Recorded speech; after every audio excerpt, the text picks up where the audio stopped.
Hello बच्चों, welcome to your channel physics with king sensor.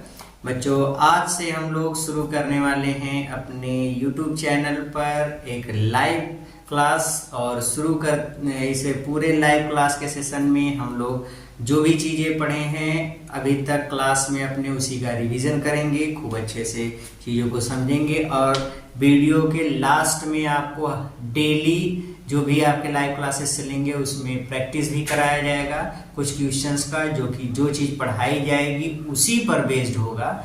इसका नाम है कितना सीखा, इस टॉपिक का करके। तो हम कितना सीख पाए हैं उसका हम लोग एक माइंड टेस्ट भी लेंगे, देखेंगे क्या क्या चाहिए। तो ये आपको हर सैटरडे संडे को मिलने वाला है, ठीक है। आपकी ये लाइव क्लास हर सैटरडे और संडे को मिलने वाला है, ओके। तो जरूरत है पढ़ने की, हमारा बोर्ड एग्जाम भी है आगे, तो उसके लिए भी प्रिपेयर होने की। बहुत इजी गोइंग चीजें हम लोग पढ़ने वाले, बहुत ज्यादा उसमें भी नहीं। बस इतना है कि जो भी चीजें आप लोग पढ़ेंगे, पढ़ते समय जब क्वेश्चन वाला जब आएगा, सीरीज आएगा, तो क्वेश्चन वाले में जैसे क्वेश्चन चल रहा है, 4 ऑप्शन मिलके क्वेश्चन पढ़ो, आपको ऑप्शन आ रहा है तुरंत कमेंट में बता दो, हाँ सर इतना आया तो वो आपको बताना है। उसको बताने के बाद फिर जो क्वेश्चन को अब अगर नहीं आ रहा तो उसको मिलान भी करते भी चलेंगे। और आप सीखने की एक प्रोसेस है जिसमें हम अच्छी तरीके से सीख सकें, ओके। तो शुरू करते हैं आज का टॉपिक और लेते हैं पहली यूनिट अपनी। हम लोगों के क्लास 10th की जो पहली यूनिट है बच्चों फिजिक्स की, उसका नाम है ऑप्टिक्स। क्या नाम है बच्चा? ऑप्टिक्स। ऑप्टिक्स को हिंदी में कहते हैं प्रकाशिकी। प्रकाशिकी होता है बच्चों, प्रकाशिकी या optics is the branch of science which deals with light. प्रकाश एक जो प्रकाशिकी है फिजिक्स की एक ऐसी ब्रांच है जिसमें हम लोग स्टडी करते हैं अबाउट लाइट। लाइट क्या है, लाइट की क्या नेचर है, लाइट की कौन कौन सी प्रॉपर्टीज हैं वगैरह वगैरह, सब लाइट से रिलेटेड बातें करते हैं। तो ये होता है ऑप्टिक्स या प्रकाशिकी। इस ऑप्टिक्स में जो हम लोग की पहली यूनिट है, इस ऑप्टिक्स वाली यूनिट में हम लोगों का जो पहला चैप्टर है जिसको हमको डिस्कस करना है, पहले चैप्टर को, उसका नाम है रिफ्लेक्शन ऑफ लाइट। क्या नाम है? Reflection of light. इसको हम लोग बोलते हैं प्रकाश का परावर्तन। क्या नाम है? प्रकाश का परावर्तन। सबसे पहले समझते हैं व्हाट इज लाइट। तो लाइट के बारे में जानते रहिए। Light is an energy. प्रकाश एक ऊर्जा होती है जो हमारी दृष्टि संवेदना मतलब देखने की क्षमता को जागृत करता है। इससे हम लोग वस्तुओं को देख सकते हैं।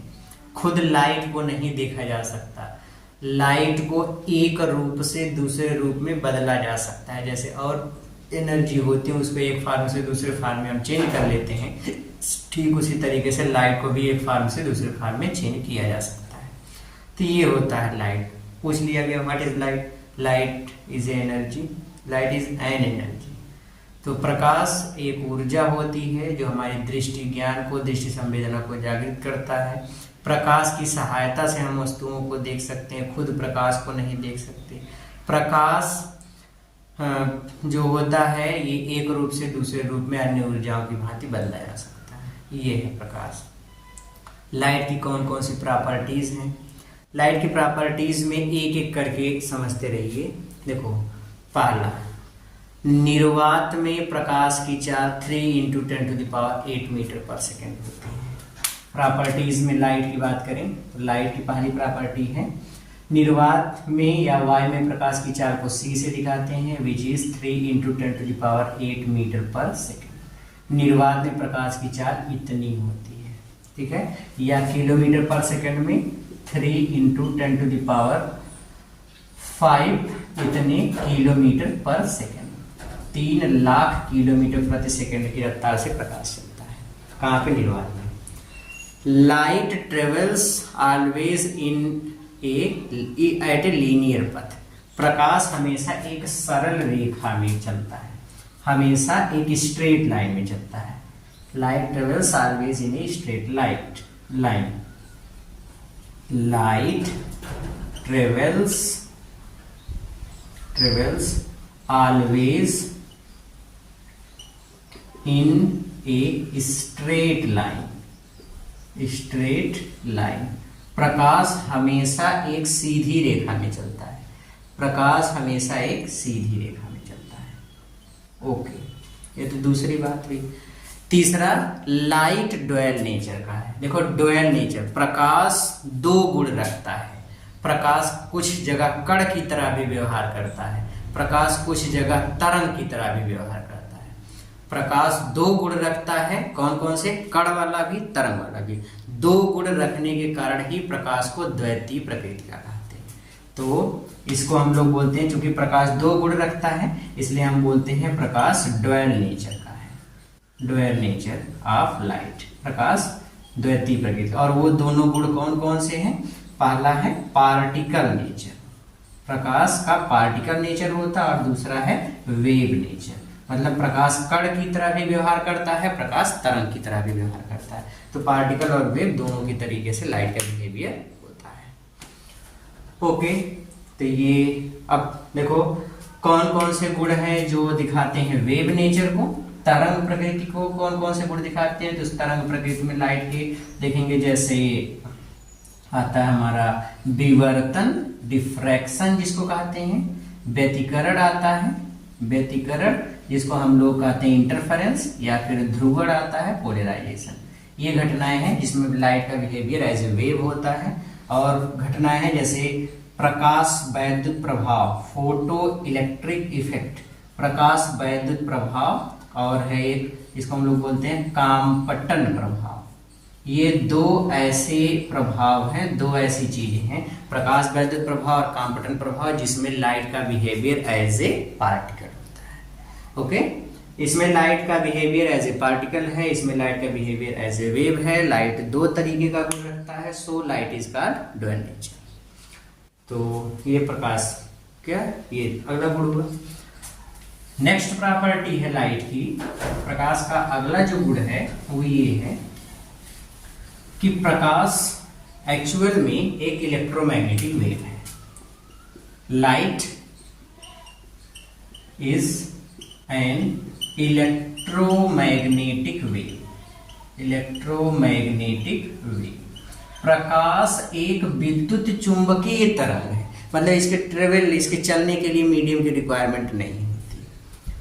प्रकाश विद्युत चुंबकीय तरंग है, बट इट्स नेचर, इसका जो प्रवृत्ति है, प्रकृति है, इसका नेचर है वो ट्रांसवर्स वेव की तरीके से, ट्रांसवर्स वेव। बच्चों बड़ी इंपॉर्टेंट चीज है ये।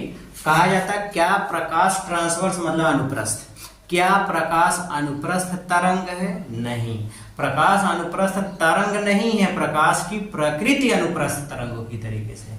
प्रकाश तो विद्युत चुंबकीय तरंग है, अनुप्रस्थ तरंग तो यांत्रिक तरंग का प्रकार है, लेकिन इसकी प्रकृति कैसी है वो होती है अनुप्रस्थ तरंग। प्रकाश विद्युत चुंबकीय तरंग है, लेकिन इसकी प्रकृति अनुप्रस्थ तरंगों की तरीके से होती है। ये बात हमेशा याद रखेंगे। और एक ऐसी घटना जो बताता है इस चीज को कि लाइट ट्रांसवर्स नेचर का होता है, वो है पोलराइजेशन या ध्रुवण। ध्रुवण एक ऐसी घटना है जो यह बताती है कि प्रकाश क्या है, प्रकाश की प्रकृति कैसी है, अनुप्रस्थ। ठीक है, तो ये ध्रुवण वाली घटना से हमको पता चलता है। ये अगली प्रॉपर्टी। प्रकाश में अगर हम देखें तो दो ऐसी घटनाएं हैं, जैसे हमने वेव नेचर देख लिया, वेव में कौन कौन से गुण आते हैं, कण में कौन कौन से गुण आते हैं। दो ऐसी घटनाएं हैं, इसका नाम है प्रकाश का परावर्तन, जिसको हम लोग रिफ्लेक्शन ऑफ लाइट कहते हैं, और दूसरा प्रकाश का अपवर्तन, रिफ्रैक्शन। ये दो ऐसी घटनाएं हैं जिसमें प्रकाश का व्यवहार एज ए पार्टिकल भी होता है और एज ए वेव भी होता है। मतलब प्रकाश कण की तरह भी व्यवहार करता है और प्रकाश तरंग की तरह भी व्यवहार करता है। तो दो गुण जिसे प्रकाश दोनों तरीके से बिहेव करता है वो कौन कौन से हैं, परावर्तन और अपवर्तन, रिफ्लेक्शन और रिफ्रैक्शन। ओके, तो ये तो लाइट के बारे में हो गया, यहां तक तो बात समझ में आ रही है। जब हम श्वेत प्रकाश की बात करते हैं, श्वेत प्रकाश सनलाइट की बात करते हैं, तो सनलाइट में कुल मिलाकर के 7 प्रकार की तरंगें उपस्थित होती हैं। श्वेत प्रकाश, अगर हम श्वेत प्रकाश की बात करें या सनलाइट की बात करें, तो सनलाइट में कुल 7 कलर होते हैं। कितने कलर होते हैं? 7। और ये 7 रंग होते हैं, ये विबग्योर के अकॉर्डिंग होते हैं। विबग्योर में अलग अलग रंगों का इस नाम है, पहला अक्षर लिया गया है, violet, indigo, blue, green, yellow, orange और रेड। इसमें बच्चों अगर हम लेफ्ट से राइट की तरफ चलते हैं तो तरंगों की वेवलेंथ बढ़ती है, वेवलेंथ इंक्रीज करती है, लेकिन इसकी जो फ्रीक्वेंसी को न्यू से दिखाते हैं, सिंबल न्यू कहलाता है, फ्रीक्वेंसी इसकी डिक्रीज करती है, फ्रीक्वेंसी इसकी घटती जाती है। तो जब हम लेफ्ट से राइट चलते हैं तो लेफ्ट से राइट चलने पर इसकी फ्रीक्वेंसी घटती है लेकिन वेवलेंथ बढ़ती है। अगर पूछ लिया सबसे ज्यादा तरंगदैर्घ्य किसकी होती है तो कौन सा कलर होगा? रेड। रेड की वेवलेंथ सबसे ज्यादा होती है। सबसे कम तरंगदैर्घ्य किसकी होती है? वायलेट। वायलेट की वेवलेंथ सबसे कम होती है। ठीक है, तो ये होता है श्वेत प्रकाश के स्पेक्ट्रम में, ये चीज हमको मिलती है।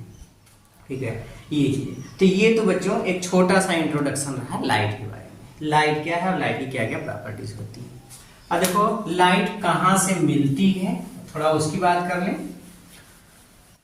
देखो ऐसी जो भी वस्तुएं हैं जो लाइट देती हैं, जहां से लाइट निकलती है, उसको हम लोग बोलते हैं, जो प्रकाश उत्पन्न करती है, ऐसी वस्तुओं को हम लोग बोलते हैं प्रकाश के स्रोत। उसको हम लोग बोलते हैं सोर्स ऑफ लाइट। ये इसको हम बोलते हैं प्रकाश के स्रोत। तो ये प्रकाश के स्रोत होते हैं। जो वस्तुएं प्रकाश उत्पन्न करें या जहां से प्रकाश निकले वो प्रकाश के स्रोत है। प्रकाश के 2 तरीके के स्रोत होते हैं, एक होता है लुमिनियस सोर्स ऑफ लाइट और एक होता है non luminous source of light. Luminous की हिंदी होती है दीप्त प्रकाश स्रोत। दीप्त भी इसी को कहते हैं या इसी को प्रदीप्त भी कहते हैं। और दूसरा होता है अदीप्त, नॉन लुमिनियस। देखो कुछ ऐसी वस्तुएं होती हैं जो खुद से प्रकाश निकालती हैं, खुद से। जैसे ये बल्ब जल रहा है तो ये खुद से प्रकाश निकाल रहा है। लालटेन जल रहा है तो उसके अंदर खुद का प्रकाश है। सूर्य के अंदर खुद का प्रकाश है। तो ये जो वस्तुएं होती है जो खुद प्रकाश उत्सर्जित करती है, स्वयं प्रकाश का उत्सर्जन करती हैं, ऐसी वस्तुओं को बोलते हैं दीप्त प्रकाश स्रोत, लुमिनियस सोर्स ऑफ लाइट। और कुछ ऐसी वस्तुएं होती हैं जो अपने प्रकाश के अपने अंदर से स्वयं प्रकाश उत्सर्जित नहीं करती बल्कि दूसरे के प्रकाश से चमकती रहती है। जैसे जुगनू की बात करें, जुगनू खुद लाइट इमिट करता है, खुद प्रकाश निकालता है। लेकिन वहीं पे चंद्रमा की बात करें, चंद्रमा की, तो चंद्रमा में देखेंगे वो खुद का प्रकाश उत्सर्जित नहीं करता, वो सूर्य के प्रकाश से चमकता है, तो खुद का प्रकाश नहीं रखता, इसलिए चंद्रमा को हम बोलेंगे अदीप्त प्रकाश स्रोत। और वहीं पे सूर्य या जुगनू को बोलेंगे दीप्त प्रकाश स्रोत। तो जो वस्तुएं खुद से प्रकाश उत्सर्जित करती हैं उसको हम लोग बोलेंगे दीप्त, और जो दूसरों के प्रकाश से प्रकाशित होती हैं उसको बोलेंगे अदीप्त प्रकाश स्रोत। ठीक है, ये होता है प्रकाश स्रोत। अब किसी भी मीडियम में प्रकाश जब चलता है, ध्यान से बात को समझो, किसी भी मीडियम में जब लाइट चलती है तो जिस मीडियम में, देखो प्रकाश जैसे मान लो एयर में लाइट चल रहा है, पानी में चल रहा है, ग्लास में चल रहा है, कांच में, तो प्रकाश जिस मीडियम में चलता है, जिस मीडियम में लाइट ट्रेवल करता है उसको हम लोग बोलते हैं प्रकाशिक माध्यम, ऑप्टिकल मीडियम। उसको क्या बोलते हैं? Optical medium. लाइट जिस मीडियम में ट्रेवल करती है, प्रकाश जिस माध्यम में चलता है उसको हम लोग बोलते हैं प्रकाशिक माध्यम, ऑप्टिकल मीडियम। ठीक है, तो ये ऑप्टिकल मीडियम हुआ। ऑप्टिकल मीडियम अगर हम लाइट के ट्रांसपेरेंसी के बेसिस पे देखें तो ये 3 तरीके का होता है। एक होता है, इसको हम लोग बोलते हैं ट्रांसपेरेंट, पारदर्शी माध्यम। एक अर्ध पारदर्शी होता है, इसको पारभाषक भी बोलते हैं। और एक होता है अपारदर्शी। 3 तरीके के प्रकाशिक माध्यम होते हैं। ये ऐसा माध्यम होता है जिसमें प्रकाश का अधिकांश भाग आर पार निकल जाता है। जैसे एयर है, यहां से अगर हम लाइट भेजेंगे तो ज्यादातर भाग दूसरी तरफ लेके चला जाएगा। शीशा है, कांच, कांच में भी अगर हम लाइट जलाते हैं तो उसका ज्यादातर भाग दूसरी तरफ चला जाता है। तो हम बोलेंगे कांच, हवा, पानी, ये सभी चीजें क्या है, पारदर्शी। अर्धपारदर्शी जिसमें प्रकाश का थोड़ा सा भाग ही आर पार निकल पाता है। जैसे तेल लगा हुआ कागज अगर है, उसके तरफ एक तरफ से अगर हम लाइट जलाते हैं दूसरी तरफ बहुत कम मात्रा में निकल पाता है। घिसा हुआ शीशा है, शीशे पे अगर स्क्रैच ढेर सारा है उस पर लाइट जलाएंगे तो कम लाइट आर पार निकलती है, प्रकाश की कम मात्रा ही आर पार जा पाती है। तो ऐसी जितनी वस्तुएं होती है जिसमें प्रकाश का कुछ ही भाग आर पार निकल पाता है उसको हम लोग बोलते हैं क्या, अर्धपारदर्शी। और तीसरा है अपारदर्शी जिसमें प्रकाश का बिल्कुल भी कोई भी भाग आर पार ना जा पाए। जैसे ईंट है, ये दीवार है या ये बोर्ड है, अगर हम इधर से लाइट जलाएंगे तो उसके आर पार नहीं जा पा रहा है, बिल्कुल नहीं जा पाता, तो इसको हम बोलेंगे अपारदर्शी। तो 3 तरीके के ऑप्टिकल मीडियम होते हैं on the basis of transparency. प्रकाश कितनी मात्रा में आर पार जा रहा है इसकी बेसिस पे 2 तरीके होते हैं। अदरवाइज प्रकाश डेंसिटी के बेसिस पे देखा जाता है तो 2 तरीके के होते हैं, सघन माध्यम और विरल माध्यम। उसके बारे में हम अपवर्तन वाले में डिस्कस करेंगे और डिटेल से। ओके, तो ये होता है ऑप्टिकल मीडियम। अच्छा, किसी भी ऑप्टिकल मीडियम में, किसी भी प्रकाशिक माध्यम में प्रकाश जिस रास्ते पे चलती है, प्रकाश जिस रास्ते पे जाती है उसके रास्ते को, उसके गमन पथ को, इस पथ को हम लोग बोलते हैं प्रकाश की किरण। क्या बोलते हैं, प्रकाश की किरण। इसको हम बोलते हैं रे ऑफ लाइट। तो ये प्रकाश की किरण कहलाती है, रे ऑफ लाइट कहलाती है। प्रकाश जिस रास्ते पे चलता है that is ray of light. Okay, अब अगर किसी स्थान पे ढेर सारी प्रकाश की किरणें हों, कई प्रकाश की किरणें हों, तो इस प्रकाश किरणों के समूह को, इस ग्रुप को हम लोग बोलते हैं बीम ऑफ लाइट। क्या बोलते हैं, बीम ऑफ लाइट, या इसको बोलते हैं प्रकाश किरण पुंज। ये प्रकाश किरण पुंज कहलाता है, बीम ऑफ लाइट कहलाता है। अगर ढेर सारी प्रकाश की किरणें हैं तो बीम ऑफ लाइट कहलाता है। ये प्रकाश किरण पुंज भी 3 तरीके का होता है। एक होता है, इसको हम लोग बोलते हैं कन्वर्जेंट या अभिसारी प्रकाश किरण पुंज। अभिसारी में क्या होता है कि ढेर सारी प्रकाश की किरणें आकर के एक ही बिंदु पर मिलती है। जब कई प्रकाश की किरणें आकर के एक ही बिंदु पर मिलेंगी तो उसको हम लोग बोलेंगे अभिसारी प्रकाश किरण। क्या बोलेंगे, अभिसारी। और दूसरा है, इसको हम लोग बोलते हैं अपसारी, अपसारी प्रकाश किरण पुंज। इसको हम लोग बोलते हैं डाइवर्जेंट। क्या बोलते हैं, डाइवर्जेंट। तो एक होता है अपसारी। अपसारी में क्या होता है कि एक ही बिंदु से प्रकाश की किरणें निकलती है, इसमें फैलती हुई प्रतीत होती हैं या फैलती हुई जाती है। तो जिसमें एक बिंदु से निकल के फैले वो होता है अपसारी। तो ऐसी प्रकाश किरणों के समूह को हम लोग बोलेंगे अपसारी किरण। और जिसमें एक दूसरे के समांतर चलती हैं, एक दूसरे के समांतर चलती हैं, ऐसे प्रकाश किरण को हम लोग बोलते हैं समांतर किरण पुंज, जैसे यहाँ पे दिखाया गया है। तो प्रकाश किरण पुंज कितने तरीके का होता है, 3। कौन कौन सा, अभिसारी, अपसारी और समांतर किरण पुंज। तो 3 तरीके के प्रकाश किरण पुंज होता है। प्रकाश किरण पुंज का मतलब प्रकाश किरणों का समूह। ओके, तो ये 3 तरीके की बीम ऑफ लाइट होती है। ओके, मिटा दें इसको, वेरी गुड। अभी हम परावर्तन के बारे में एक छोटी सी बात समझें, ध्यान से इस चीज को आप समझिए। परावर्तन के बारे में है ये चीज।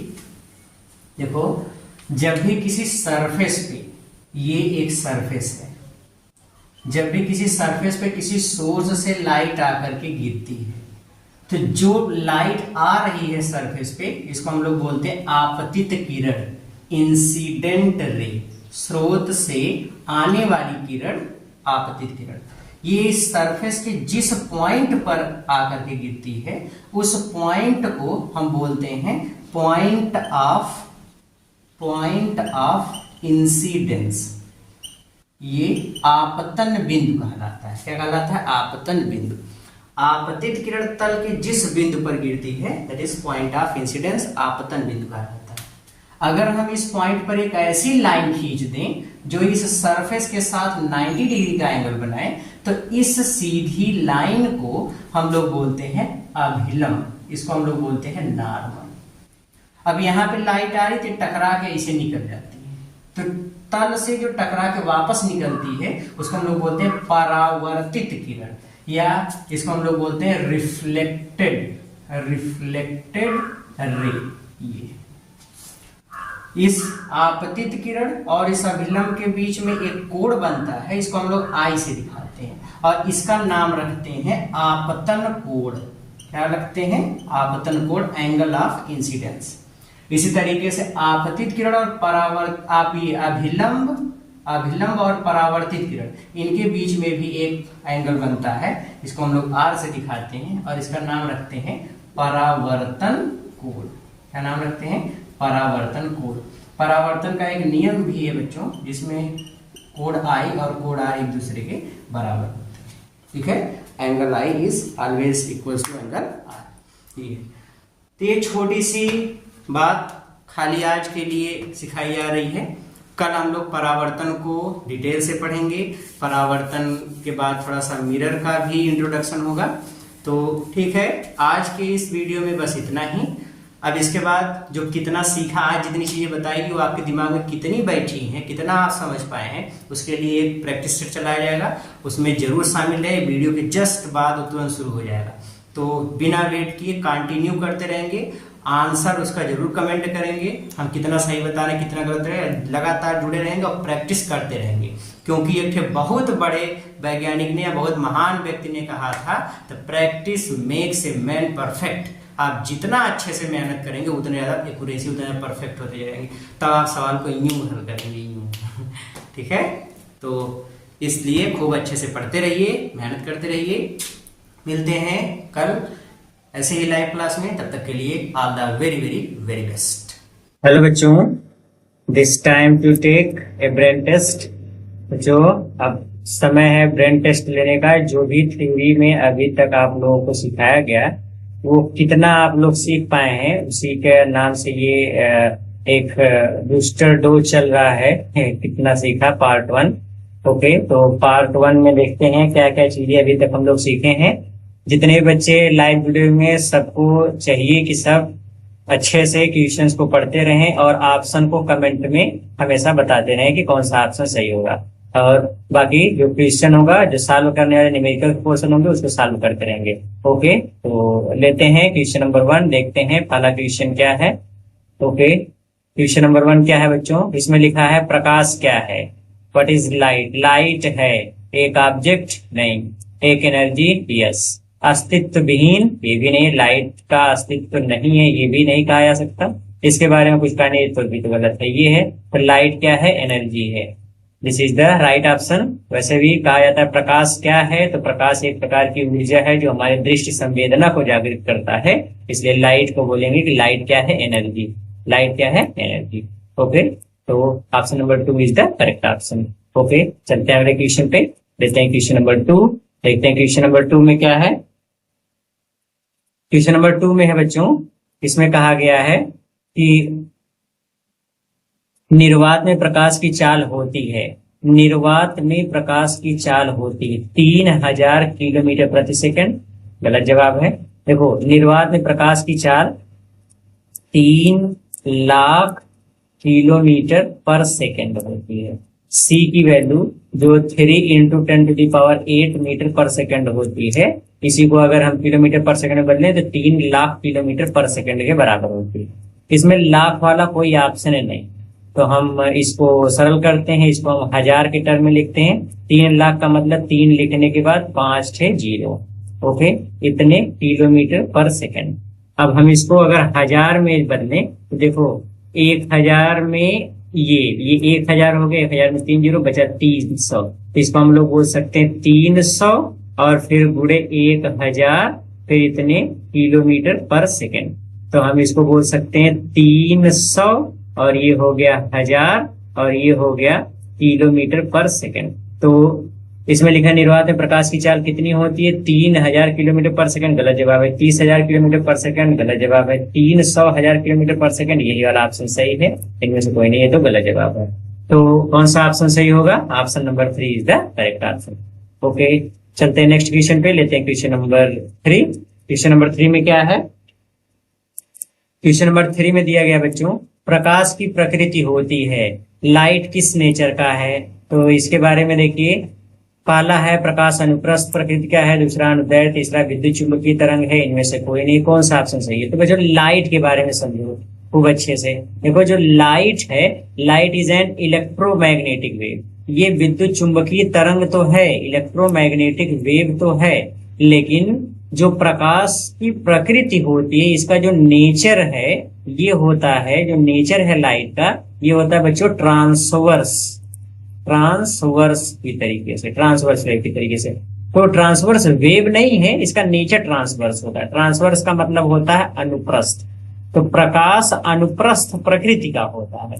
प्रकाश विद्युत चुंबकीय तरंग है, लेकिन प्रकाश अनुप्रस्थ प्रकृति का होता है। प्रकाश अनुप्रस्थ तरंग नहीं है, याद रखो, लाइट अनुप्रस्थ तरंग नहीं है, प्रकाश विद्युत चुंबकीय तरंग है, लेकिन इसकी प्रकृति अनुप्रस्थ तरंगों की भांति है। ओके, और ये चीज क्लियर होती है कि प्रकाश की प्रकृति अनुप्रस्थ है, ये चीज ध्रुवण वाली घटना से स्पष्ट होती है। किससे?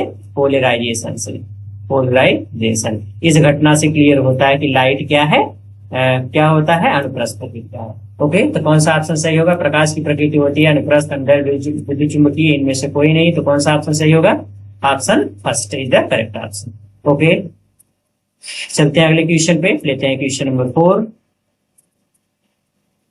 क्वेश्चन नंबर 4 में क्या चीज दिया गया बच्चों? लिखा किस घटना से पता चलता है कि प्रकाश अनुप्रस्थ प्रकृति की होती है? अभी हमने बताया है।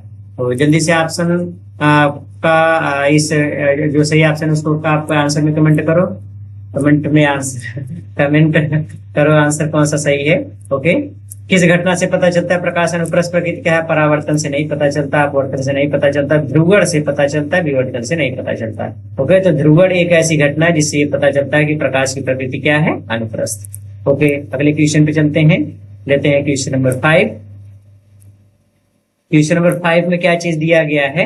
क्वेश्चन नंबर 5 में दिया गया बच्चों, देखिए क्वेश्चन नंबर 5 में है, वह बिंदु जिस पर प्रकाश किरण आती है क्या कहलाता है? अभिलंब नहीं, अभिलंब तो वह बिंदु होता है जो तल के अभिलंबवत होता है। मतलब एक ऐसी रेखा जो तल के साथ 90 अंश का कोण बनाए। अगर ये वाला कोण 90 अंश का है, ये सरफेस, और इसके साथ हम एक ऐसी लाइन खींच दें जो लाइन इस सरफेस के साथ कितना एंगल बनाएगी? 90 डिग्री। तो इस लाइन को हम लोग बोलेंगे अभिलंब। ये नॉर्मल कहलाता है, ये नॉर्मल है, ठीक है, ये अभिलंब है। लेकिन कहा गया वह बिंदु जिस पर प्रकाश की किरण आती है, जिस बिंदु पर प्रकाश की किरण आपतित होती है, उस बिंदु को हम लोग बोलते हैं आपतन बिंदु। ये आपतित किरण है, ये प्रकाश की किरण आ रही है, ये प्रकाश की किरण जिस बिंदु पर आएगी उसको हम लोग बोलते हैं आपतन बिंदु। क्या बोलते हैं? आपतन बिंदु, पॉइंट ऑफ इंसिडेंस कहलाता है। तो अभिलंब गलत है, वक्रता केंद्र गलत है, आपतन बिंदु सही है, ध्रुव गलत है। तो जिस पर प्रकाश की किरण आती है उस बिंदु को क्या बोलते हैं? आपतन बिंदु। ओके, अगले क्वेश्चन पे चलते हैं, लेते हैं क्वेश्चन नंबर 6। क्वेश्चन नंबर 6 में कहा गया है, काले रंग की वायु होती है पारदर्शी, अपारदर्शी, अर्धपारदर्शी, इनमें से कोई नहीं। लिखा काले रंग की, बच्चों याद रखो एयर की बात हो रही है। धुंध अगर कहा जाता है तो धुंध में लाइट अर्धपारदर्शी होती है, लेकिन एयर देखो चाहे जैसा हो, अगर एयर है तो एयर में प्रकाश का अधिकांश भाग आर पार निकल जाता है, इसलिए एयर को हम लोग बोलते हैं कि जो एयर है वह पारदर्शी है, वह क्या है? ट्रांसपेरेंट है, पारदर्शी होता है। अब इसमें चाहे जिस कलर का, लाल रंग का हो, काले रंग का हो, हरे रंग का हो, किसी भी कलर का हो, पीले रंग का हो, किसी भी कलर का हो, अगर एयर है तो एयर में लाइट का अधिकांश भाग आर पार निकल जाता है, इसलिए एयर हमेशा लाइट के ट्रांसपेरेंट होता है।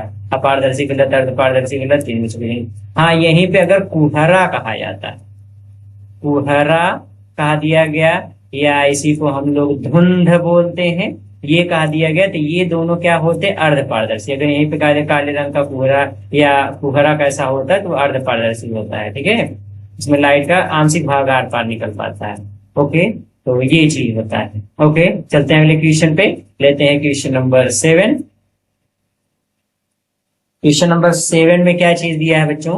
क्वेश्चन नंबर 7 में कहा है कि परावर्तन की घटना की व्याख्या की जा सकती है प्रकाश को मानकर।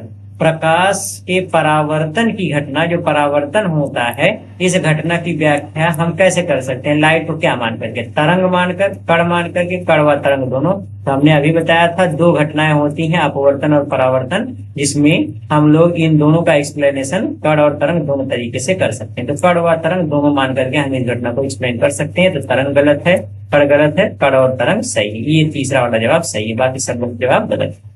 ओके, आज ये क्वेश्चन नंबर 8 पे चलते हैं, लेते हैं क्वेश्चन नंबर 8।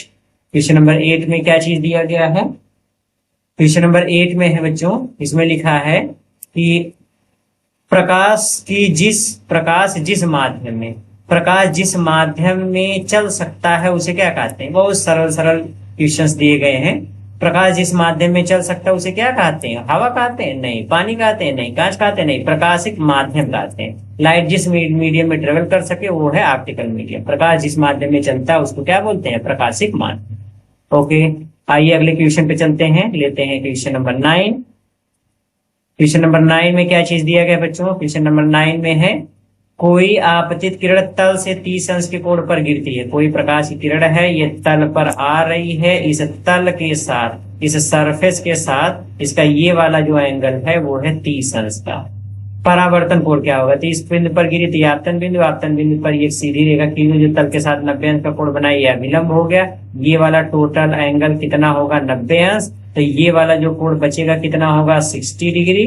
90 में से 30 घटा देंगे 60 अंश। परावर्तित किरण यहाँ से जाती है, आपतन कोण बराबर परावर्तन कोण, तो ये वाला कोण कितना हो जाएगा? 60 अंश।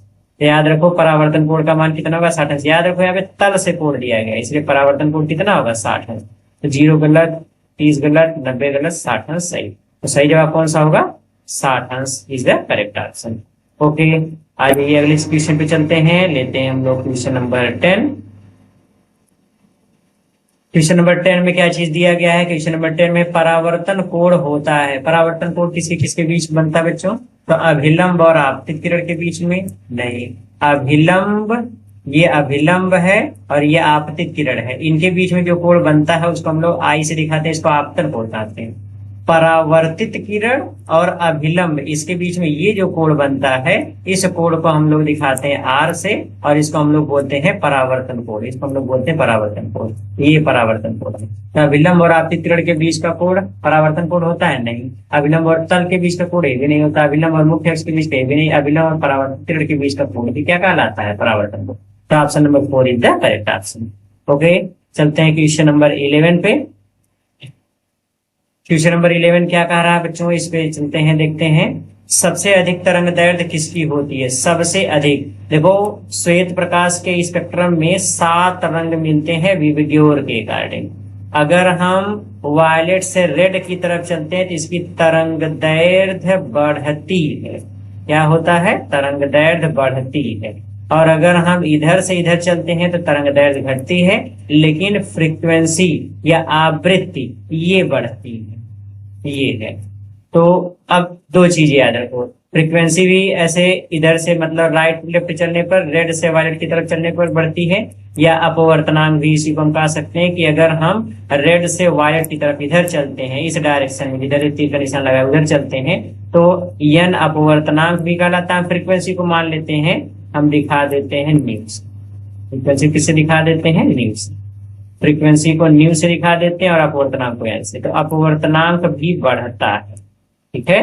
अगर हम रेड से, देखो इधर से इधर चला जा रहा है, रेड से वायलेट की तरफ चलेंगे तो अपवर्तनांक बढ़ेगा, रेड से वायलेट की तरफ चलेंगे फ्रीक्वेंसी बढ़ेगी। लेकिन रेड से वायलेट की तरफ चलेंगे तो तरंग दैर्ध्य घटेगा, क्योंकि तरंग दैर्ध्य कब बढ़ता है? वायलेट से रेड की तरफ चलने पर तरंग दैर्ध्य बढ़ता है। सबसे कम तरंग दैर्ध्य वायलेट की होती है, इसकी वायलेट की जो तरंग दैर्ध्य है ये सबसे कम। सबसे अधिक तरंग दैर्ध्य होती है रेड कलर, लाल रंग।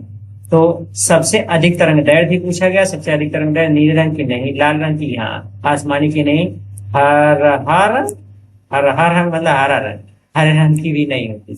ओके, तो यहाँ पे सबसे अधिक तरंग दैर्ध्य किस रंग की होती है? लाल रंग की। तो option number 2 is the correct option. Okay, आइए नेक्स्ट क्वेश्चन पे चलते हैं, लेते हैं क्वेश्चन नंबर 12। क्वेश्चन नंबर 12 में क्या चीज दिया है बच्चों, सबसे कम तरंग दैर्ध्य किसकी होती है, सबसे कम तरंग दैर्ध्य, अभी हमने बताया था सबसे कम तरंग दैर्ध्य किसकी होती है, बैंगनी रंग। तो option D is the correct option. Okay, आज ये अगले क्वेश्चन पे चलते हैं, लेते हैं क्वेश्चन नंबर 13। क्वेश्चन नंबर 13 में क्या चीज दिया गया है, प्रकाशिकी में अध्ययन किया जाता है बल का, नहीं, गति का, नहीं, ऊष्मा का, नहीं, प्रकाश का। प्रकाशिकी का मतलब ही है प्रकाश, स्टडी ऑफ लाइट, उसी को हम लोग बोलते हैं प्रकाशिकी। क्वेश्चन नंबर 14 पे चलते हैं। क्वेश्चन नंबर 14 में क्या चीज कहा गया है, प्रकाश है, व्हाट इज लाइट। लाइट है 2 गुण रखने वाला, 3 गुण रखने वाला, 4, 5 गुण। लाइट, इनमें से कोई ऑप्शन नहीं सही है। लाइट 2 गुण रखने वाला है, ये वाला ऑप्शन सही है। प्रकाश 2 गुण रखता है, एक गुण है जिसको हम लोग बोलते हैं प्रकाश तरंग प्रकृति का है, तरंग का गुण रखता है। दूसरा गुण है जिसको हम लोग बोलते हैं प्रकाश कण का गुण रखता है। प्रकाश कण और तरंग दोनों तरीके का गुण रखता है, इसलिए 2 गुण रखने के कारण ही प्रकाश को हम लोग बोलते हैं प्रकाश द्वितीय प्रकृति का होता है। कैसा होता है, द्वितीय प्रकृति, ड्यूअल नेचर। तो 2 गुण रखता है, इसीलिए हम इसको ड्यूअल नेचर का कहा। ओके, आज ये करते हैं क्वेश्चन नंबर 15 पे, लेते हैं क्वेश्चन नंबर 15। क्वेश्चन नंबर 15 में क्या चीज कहा है, घिसा हुआ शीशा उदाहरण है, पारदर्शी, अर्ध पारदर्शी का, अपारदर्शी का, उपरोक्त तीनों विकल्प सही है, तो ये तो गलत है। अपारदर्शी होता नहीं, पारदर्शी बिल्कुल होता नहीं, बचेगा क्या, अर्ध पारदर्शी। घिसा हुआ शीशा अर्ध पारदर्शी का उदाहरण। ओके, आज ये अगला क्वेश्चन पे चलते हैं, लेते हैं क्वेश्चन नंबर 16। क्वेश्चन नंबर 16 में क्या चीज दिया गया है, क्वेश्चन नंबर 16 में कहा लालटेन है। लालटेन क्या होता है, अदीप्त है, प्रदीप्त है, दोनों, इनमें से कोई नहीं। बच्चों, सोर्स ऑफ लाइट 2 तरीके के होते हैं, एक होता है लुमिनियस, एक होता है non luminous. Luminous source of light का मतलब दीप्त या प्रदीप्त प्रकाश स्रोत, non luminous source of light का मतलब अदीप्त प्रकाश स्रोत। अब जैसे जो खुद के प्रकाश से चमकते हैं, अभी हमने बताया भी था, जो खुद के प्रकाश से प्रकाशित होते हैं, जिसके अंदर स्वयं का प्रकाश होता है, उसको हम लोग बोलते हैं प्रदीप, और जो दूसरे के प्रकाश से प्रकाशित होता है उसको बोलते हैं अदीप। तो लालटेन खुद के प्रकाश से प्रकाशित होती है, इसलिए लालटेन क्या कहलाएगी, प्रदीप है। तो अदीप वाला गलत, दोनों वाला गलत, सही ऑप्शन कौन सा होगा, option number 2 is the correct option. आज ये चलते हैं क्वेश्चन नंबर 17 पे, लेते हैं क्वेश्चन नंबर 17। क्वेश्चन नंबर 17 में हमसे कहा है कि चंद्रमा क्या है। चंद्रमा उदाहरण है किसका, अदीप्त का, प्रदीप्त का, दोनों का, इनमें से कोई नहीं। तभी हमने बताया कि जो दूसरे के प्रकाश से प्रकाशित होते हैं वो होते हैं अदीप्त। तो यहाँ पे चंद्रमा का खुद का प्रकाश नहीं होता है, सूर्य के प्रकाश से चमकता है, इसलिए इसको हम लोग बोलेंगे ये अदीप्त प्रकाश स्रोत है। तो चंद्रमा कैसा स्रोत है, अदीप्त। आज ये चलते हैं क्वेश्चन नंबर 18। क्वेश्चन नंबर 18 में क्या चीज कहा है बच्चों, क्वेश्चन नंबर 18 में कहा 5 प्रकाश की किरणें किसी स्रोत से निकलकर एक ही बिंदु पर मिलती है। 5 प्रकाश की किरणें हैं, 1, 2, 3, 4 और 5। ये पांचों निकल करके एक ही पॉइंट पर मिल रही हैं। अब ये पांचों समूह में चले प्रकाश किरण पुंज कहलाएंगे, एक ही बिंदु पर मिल रही हैं। तो जो प्रकाश की किरणें बाहर से आके एक ही बिंदु पर मिलते हैं उनको कौन सा किरण पुंज कहते हैं, समांतर किरण पुंज नहीं, अपसारी नहीं। अपसारी में तो फैलता है, अभिसारी में सिकुड़ता है। तो ये एक का बिंदु पे आके मिल रही है, इसलिए अभिसारी वाला ऑप्शन सही है। तो option number 3 is the correct option. आज ये चलते हैं क्वेश्चन नंबर 19। क्वेश्चन नंबर 19 में क्या चीज कहा है बच्चों, क्वेश्चन नंबर 19 में कहा है एक समतल कांच की पारदर्शी प्लेट पर समांतर किरण पुंज तल के लंबवत आपतित होती है। एक समतल कांच की पारदर्शी प्लेट पर समांतर किरण पुंज तल के लंबवत आपतित होती है, निर्गत पुंज होगा। अभी जैसे मान लो कि एक कोई ये कांच की समतल तल है, इस पर जो प्रकाश की किरणें आ रही हैं ये एक दूसरे के समांतर आ रहे हैं, ऐसे मतलब जो प्रकाश किरण पुंज है ये समांतर है और इस तल के साथ लंबवत आ रही हैं। और लंबवत अगर आती हैं तो इनके रास्ते में कोई परिवर्तन नहीं होता, जैसे ये जा रहे थे वैसे ही सीधे निकल जाती हैं। तो ये इस तरीके से सीधे निकल जाएंगे। अगर ये ऐसे सीधे आर पार ऐसे ही निकल जाएंगी तो ऐसी स्थिति में जो प्रकाश किरण पुंज होगा वो कैसा प्रकाश किरण पुंज, जो आ रहा है वो तो समांतर किरण पुंज है, अब जो निकल रहा है वो भी एक दूसरे के समांतर है, तो ये भी क्या कहलाएगा, समांतर किरण पुंज। तो कौन सा ऑप्शन सही होगा, कहा गया तो निर्गत पुंज जो निकल रहा है वो कौन सा पुंज होगा, अपसारी नहीं, अभिसारी नहीं, समांतर किरण पुंज सही है, इनमें कोई नहीं गलत जगह पर। तो क्वेश्चन नंबर 19 का आंसर कौन सा होगा, समांतर किरण पुंज। ओके, लास्ट क्वेश्चन पे चलते हैं, लेते हैं last question. Okay, last question क्या है, क्वेश्चन नंबर 20 में दिया गया है Cl2 गैस में प्रकाश की चाल 3 लाख किलोमीटर प्रति घंटा, और ये बच्चों प्रति घंटा की जगह प्रति सेकंड होना चाहिए, ये जो ऑपरेटर है वो थोड़ा सा मिस्टेक कर दिए हैं, इसको आप ध्यान दो। Cl2 गैस में प्रकाश की चाल 3 लाख किलोमीटर पर सेकंड तथा CO गैस में, कार्बन मोनोऑक्साइड गैस में 2.8 किलोमीटर पर सेकंड है। तो निम्न में से क्या कहा जा सकता है? देखो CO Cl2 के सापेक्ष विरल है। कौन विरल है, कौन सघन है? तो आपको बताया गया ऑप्टिकल मीडियम डेंसिटी के बेसिस पर माध्यम दो तरीके के होते हैं। एक होता है, इसको हम लोग बोलते हैं रेयरर मीडियम, और दूसरा होता है, ये तो पहला है, दूसरे को हम लोग बोलते हैं डेंसर मीडियम। अब देखो जो रेयरर मीडियम होता है इसमें प्रकाश की चाल ज्यादा होती है, स्पीड ऑफ लाइट ये अधिक होती है, ज्यादा होता है। और जो डेंसर होता है इसमें प्रकाश की चाल कम होती है, स्पीड ऑफ लाइट ये कम होती है। ठीक है, तो यहाँ पे कहा गया कि Cl2 गैस में 3 लाख किलोमीटर प्रति सेकंड है और कार्बन मोनो में 2.8 है। 2.8 तो कम है, तो किसमें कम होता है प्रकाश की चाल? डेंसर मीडियम में। और CO में कम है, तो CO क्या कहलाएगा? डेंसर। और Cl2 क्या कहलाएगा? विरल। तो कार्बन मोनोऑक्साइड क्लोरीन के सापेक्ष विरल है, गलत जवाब है, क्योंकि ये तो डेंसर है। Cl2 CO के सापेक्ष विरल है, ये सही है। प्रश्न अपूर्ण है, कुछ कहा नहीं सकता, ये दोनों ऑप्शन गलत है। तो कौन सा ऑप्शन सही होगा? Option number 2 is the correct option. तो इस तरीके से बच्चों जो भी थ्योरी क्लास में हमने आज पढ़ा उसका ये एक छोटा सा माइंड टेस्ट था। कोई भी चीज आप थ्योरी उतना ध्यान से पढ़ो ना पढ़ो वो अलग का बात है, लेकिन आपको ध्यान से पढ़ेंगे तो ही ये सारी चीजें समझ में आएंगी। अब देखिए, अगर जो बच्चों को आता है थ्योरी क्लास अच्छे से, उनको पता है, क्योंकि स्कूल में, कोचिंग में, आपके हर संस्थान में जगह जगह सारी चीजें पढ़ाई जा चुकी है।